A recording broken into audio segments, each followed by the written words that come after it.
Eto na nga mga chong, marami tayong basketball updates.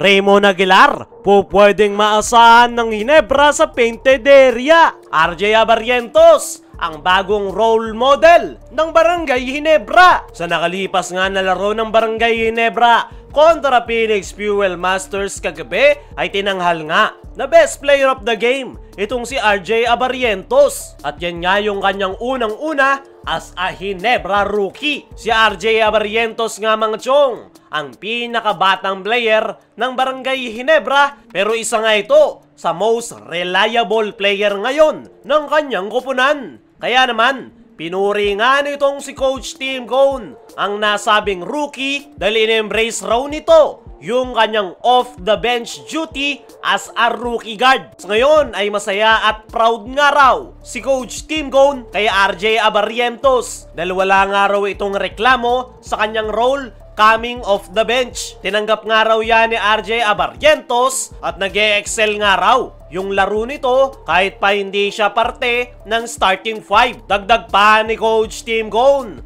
ay para sa kanya ay hindi na raw rookie si RJ Abarrientos dahil bago pa raw ito pumasok sa PBA ay nakapaglaro na ito ng high level of basketball overseas sa Korea at Japan B-League. Kaya naman, hindi na raw bago para kay RJ Abarrientos yung kanyang ipinapakitang performance sa kanyang koponan. Dagdag pa nga ni Coach Tim Cone ay napakabilis nga raw na nagiging role model na si RJ Abarrientos sa Barangay Ginebra players. Naglalaro nga raw itong parang veterano at hindi na nga daw ito bata kung maglaro. Ay naman mismo dito kay RJ Abarrientos ay willing nga daw siyang mag-adjust kung ano man yung role na ibigay sa kanya ni Coach Tim Cone. At ngayon nga raw napapasok na sila sa PBA playoffs ay kailangan raw nilang mas maging malalim. Hindi lang raw yung starting five yung kinakailangang asahan ng kanilang koponan. At para kay RJ Abarrientos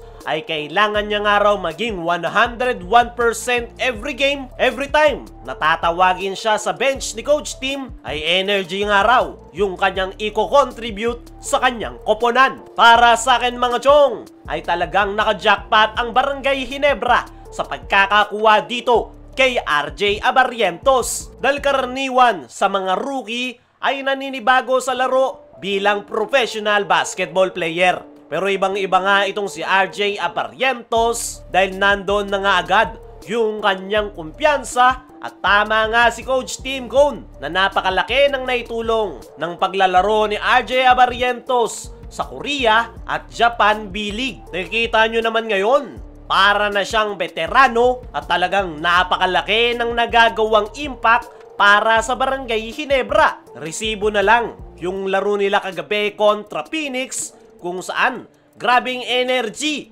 yung kanyang naibigay, lalong-lalo na yung kanyang napakainit na outside shots. Naniniwala ko mga chong na malayo ang mararating ng Barangay Ginebra sa tulong nitong si RJ Abarrientos. Ito nga yung magiging future franchise player ng kanilang koponan dahil ngayon pa lang ay nakakagawa na siya ng ingay sa Ginebra. Ano pa kaya kapag nagtagal at tuluyan na nitong nakuha yung triangle offense ni Coach Tim Cone. At bukod kay RJ Abarrientos ay meron pa ngang player si Coach Tim Cone na pwedeng mapakinabangan ngayong Governor's Cup. At yan nga ay walang iba kundi itong kanilang backup big man na si Raymond Aguilar. Matagal na nga sa Barangay Ginebra ang nasabing big man, pero hanggang sa ngayon ay hindi pa rin ito nawawala sa lineup ni Coach Tim Cone. Kaya marami ang nagsasabi, ano nga ba yung meron dito kay Raymond Aguilar?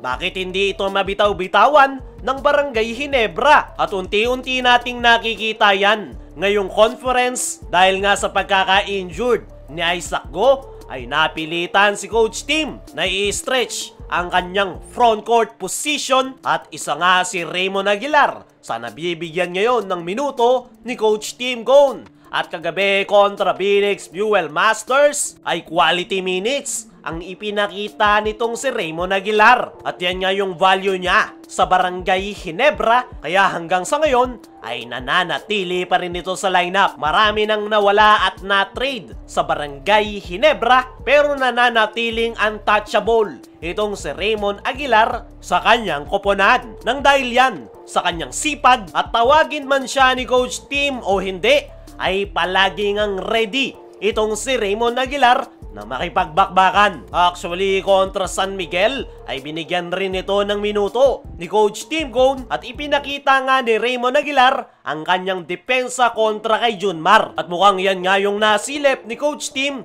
kaya binibigyan na nga niya ngayon ng minuto ang nasabing big man. Para sa akin mga chong, ay itong si Raymond Aguilar ang makakatulong sa Barangay Ginebra sa kanilang pilay na front court position. Ay nga sa mga source ay gumagalaw na ang Ginebra para kumuha ng player na makakatulong sa kanila sa ilalim. At habang hindi pa nga yan nangyayari, ay itong si Raymond Aguilar ang sasandala ni Coach Tim Cone para mabigyan ng sapat na pahinga ang kanyang main big man na si Japet Aguilar. Maganda nga yung pinapakita ni Japet ngayong conference, pero kakailanganin pa rin talaga nito ng pahinga, at ito ngang si Raymond Aguilar ang nakikitang solusyon ngayon ni Coach Tim Cone. Para sa akin mga chong ay opportunity lang yung kinakailangan nitong si Raymond Aguilar para mailabas nito ang kanyang laro. At ito na nga yung kanyang pagkakataon na magpasikat. Kaya mga chong, ano masasabi nyo dito kay Raymond Aguilar? Pati na rin sa bagong role model ng Ginebra na si RJ Abarrientos. I-comment mo lang dyan sa ibaba.